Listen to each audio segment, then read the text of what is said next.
asalaamaaleykum mbokk jullit ci mbokk taalibe yi ak képp ki nga xam ne rek yow yaay safoo bernde ñi ñëwaat ak yéen ci seen émission tey nag ñu ngi nekk toujours ci série wàccaayu tabaski gi yal nañu ci yàlla yeggale ak jàmm ak salaam te nangul ñu bépp jaamu rek bi nga xam ne ñu ngi koy jaamu dinañ ko ci jaamu ci bés yi di ñëw avant loolu muy 10 premiers jours yi nga xam ne moo gën ci at mi macha allah ak ba ci bésu tabaski gi ci boppam sax lépp luñ fa jaamu te ñaan ko rek yal nañu ko suñu borom mbay donc tey jii nag dañuy daal di ñëw indi benn sauce boo xamante ni waxoon naa leen ko fi te defaroon naa ko ci benn yu njëkk yi dama koy indiwaat parce que dafa neex ci grillade moo xam bu yàpp la bu ginaar wala même jën donc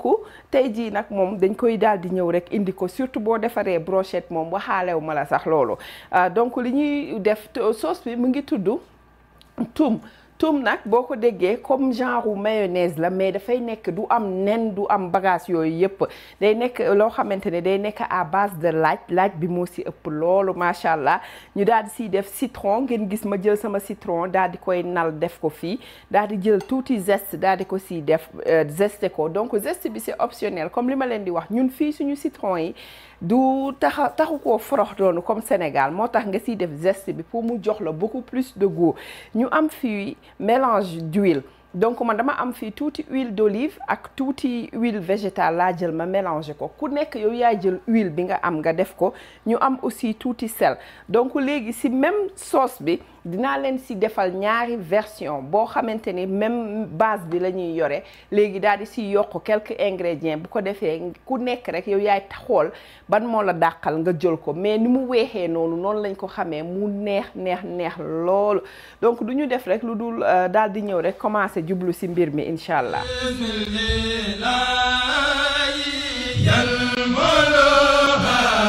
voilà li ngeen gis may ñëw def nii damay daal di ñëw jël laaj bi daal di koy commencer dëbb donc mais pour loolu nag damay daal di dindi côté yi nga xam ne moo nekk ci kaw nii parce que c'est pas tellement appétissant te dafay xaw a nekk ci biir sauce bi di ci feeñ bu baax a baax donc dama koy daal di dindi bismillah. voilà léegi dañuy daal di ñëw rek commencer bismillah dañuy tojate lii tuuti nag ba pare bismillah.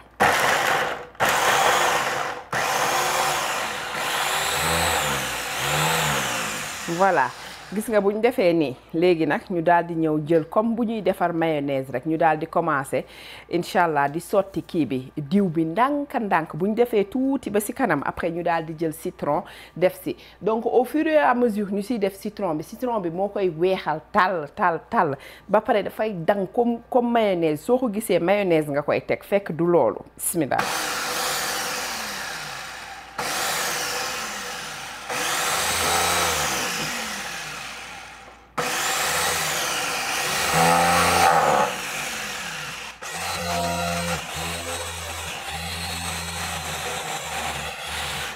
léegi ma alterner damay jël benn kuddu bu ndaw bu mag nii def ci citron sotti ko moom tamit bis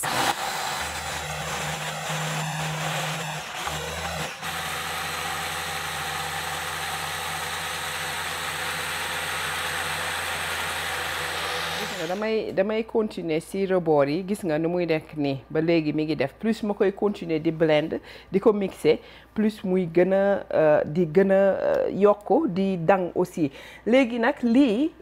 ki nga xamante ni amul mixeur par exemple comme nii mun nañ ko def ci gën da ngay jël gën di ko boo dëbbee laaj bi ba pare ngay sotti tuuti diw ak citron di ko riic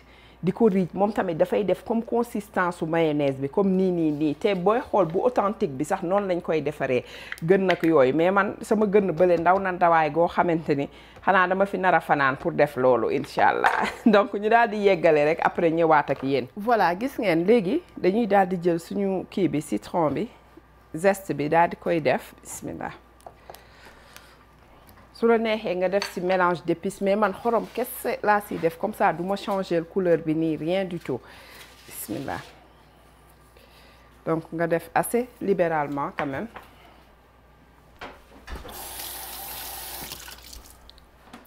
voilà ñu daal di mixer boo paree nag nga daal di koy def ci sa frigidaire donc moom lu muy gën di toog affaire yi di gën a neex di gën a saf laa lay wax nii.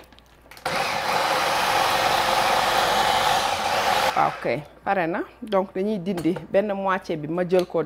denc ko beneen bi ma bàyyi leen ko pour li ma leen waxoon sànq di ma koy def nga xam ne di nga si mun a am ñaari sauce yu bokkul nga xam ne même base bi la ñuy am incha allah. voilà gis ngeen fi mu nekk nii comme li ma leen wax sànq rek dañuy daal di ñëw daal di def li nga xamante ni même sauce bi nga xamante ni moom la ñu defoon ak laaj bi moom la ñuy ñëw ma wan leen deuxième version bi nga xam ne mun nga ko def doo changer dara lu dul da nga si rajouter quelques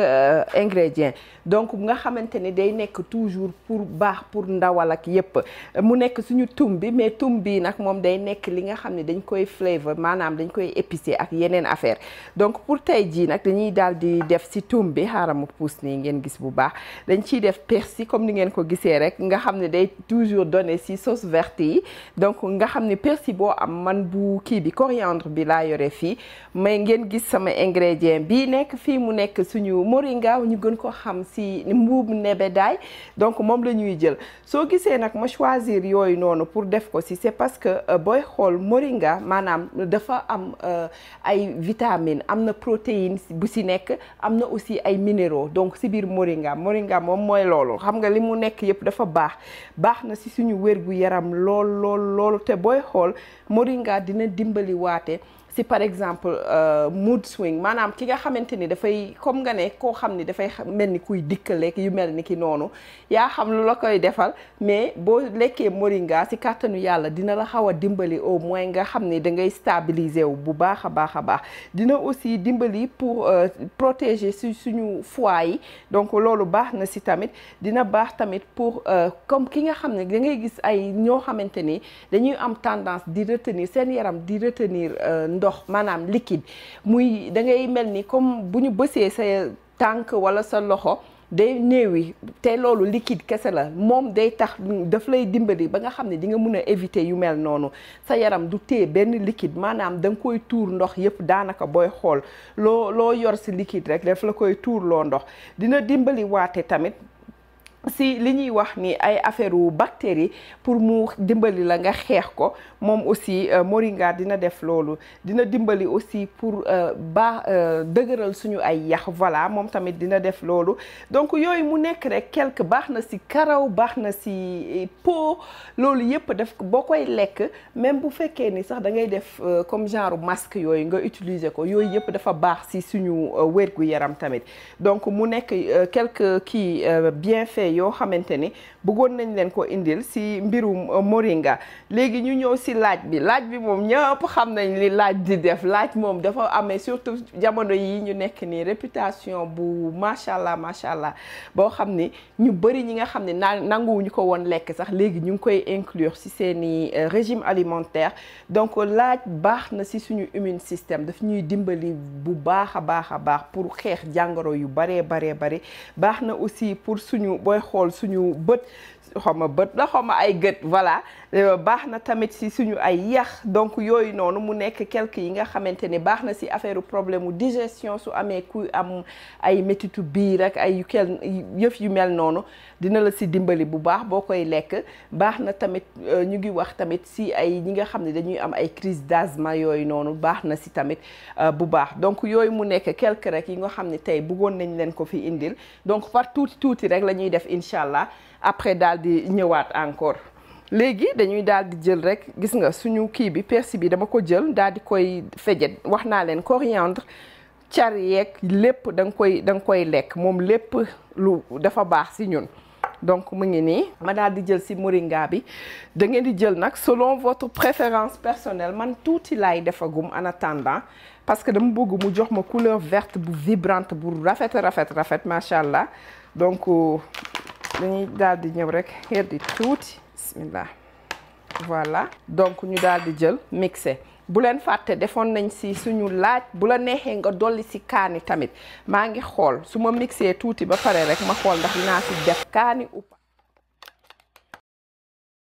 voilà kon nag mbokk jullit yi mbokk taalibe yi ak képp ki nga xam ne rek yow yaay safoo bernde seen émission mi ngi nii ñu indiloon leen ñaari recette yoo xamante ni sauce lay nekk mu nekkoon sauce toum mais ñu daal di koy def ñaari version benn bi mu amoon moringa ak persil beneen bi mu nekk toum original nga xam ne kenn defu ko dara mun nga ko boole ak yàpp ñun comme ni ngeen gis ni tey ginaar lañ koy booleel ay chicken wings lañ koy booleel donc moo nekkoon nii di leen wax ni nag benn astuce bi nga xam ni moom laa leen di jox boo leen koy lekk maanaam jarul ngeen di defar lu bëri parce que gis nga même affaire bii nii même sauce yi nii mun nga ko mariner sa ginaar sa ndawal yàpp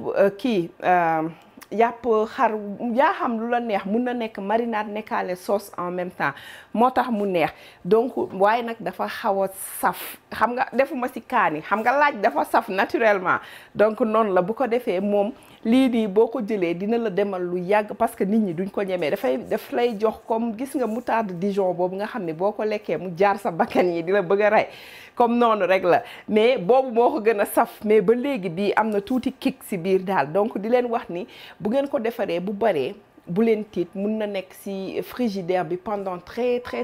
longtemps pour nga xamante ni du sauce kese ngeen ko mun a def comme ni ma leen waxee mun ngeen ko mariner mun ngeen ko boole ak ceeb parce que même boo ngeen di xool ci restaurant yi noonu lañ koy defee buñ la ko tegalee mook ceeb lañ lay tegal ak ay brochette wala ay yàpp yu ñu barbecue tegal la ko noonu ci el bi di leen wax ni bu leen fàtte aimer bi vidéo yi di ko partager mais aussi di leen jox dig daje ba beneen yoon bu fekkee am na ki nga xam ne mu ngi seetaan te abonné gul bu mu fàtte abonné te bu abonné mu appuyer cloche yi di leen jox dig daje ak beneen xeetu tuto ci préparatif tabaski bi di leen wax asalaamaaleykum wa rahmatullah